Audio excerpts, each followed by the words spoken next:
nag-iikot sa buong Pilipinas. Tita niyo naman, ho, hindi niyo na kailangan pumunta rito. Kami na lumalapit sa inyo. Wow!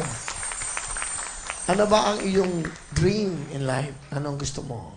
Actually po, gusto ko po talagang maging theater actress like Miss Lea Salonga. Of course, marami pa. Pinky Amador. Sino pa? Si Rachel Ango, nasa Miss Saigon siya, di ba? Lahat. Monique Wilson. Oo. Ba't mo gusto mag-theater? Parang dito ko po nakikita yung strength ko sa pagkanta. Pero Mas nailalabas ko po yung emotions ko when I'm singing Broadway songs. Gusto mo Broadway songs?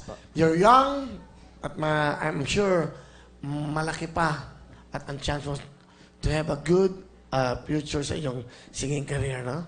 So, like, ikaw na yung nag-ano niyan. Kumbaga, Broadway talaga, no? Les Miserables, yung Opo, ba yan? Les Miserables po. Anong trabaho ng father mo?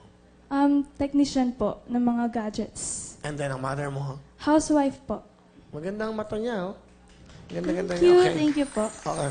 Itong ating mga commentators. First, of course, yung halos ka-edad mo. Walang iba kundi si Tekla. Andi si Ashley. Hi, Eliza! Hello po. Hi, grabe. I envy you. Sobrang galing mo. Thank you po. At the age of 15, ganyan ka na kumanta. What more pa kaya pag tumanda ka? I'm sure you will grow more. At saka nakasabi dito, grade 8, consistent honor student ka. Top 1 ka sa school. So, hindi ka lang magaling na singer, matalino ka pa.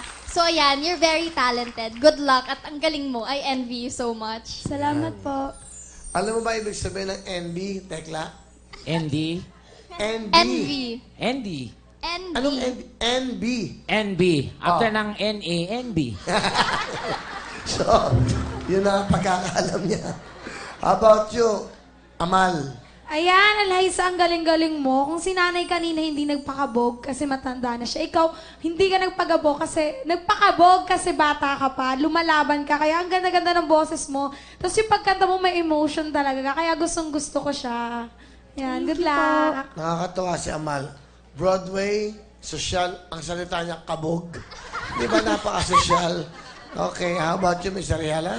Ayun, siguro yung sinasabi ni Amal, age doesn't matter dito sa will to win. Yung performer number 1 natin, 63, pero ikaw 15 years old at pinakita mo sa buong mundo kung ano ang kakayahan mo. Actually, para na akong nanonood ng isa sa mga character sa Les Miserables. Ganon kagaling, ganon yung impact mo sa amin. Salamat At nakakatuwa rin dahil di ka lang talented. Sabi nga ni Ashley, top 1 ka pa sa school mo. Kaya, congratulations sa'yo. Thank you po. Doña Donita, Marilyn Monroe. Eliza, ayun. From the start na nag-audition ka sa Pangasinan, I was there. Nakita ko agad yung potential mo. Sabi ko, dapat isa lang na to kasi mamimiss kita. Ganun ka kagaling para sa akin. Oh, at saka nakita ko, tama yung sinabi ni Will na ang ganda ng mata mo. Doon pa lang, napaka-expressive mo na. Sa pagkanta mo, nakatulong pa yung pag-expression ng mata mo. So, nakukuha mo kami. Sa galing ng boss mo, sa expression, ang galing mo, baby. Thank you po. Good luck. Salamat po. Ito naman, si Tekla. Tekla, anong gusto mo sabihin? Oh my God, Eliza. Wala na akong sasabihin. Perfect yung packaging. Sobra. Pang world class. Ang Thank galing. you po. Tama-tama yung You own your own. Ang galing. You know, yung kinanta sa ano yun, sa play na Les Miserables. I love that play. Hindi ko napanood yun. Hoy, Les Miserables. Tekla, spell Les Miserables. Hindi ko pa rin. Les Miserables yan. Galing. Galing ba? Thank you. Sobra. Perfect. Salamat po. Alright. So, galing kayo yung Pangasinan. Nag-audition ka 2 weeks ago, I think, or 3 weeks ago. Now, you're here. Di ba? Good luck. Sana, yung dreams mo, o yung dream mo, matupad mo. Thank you.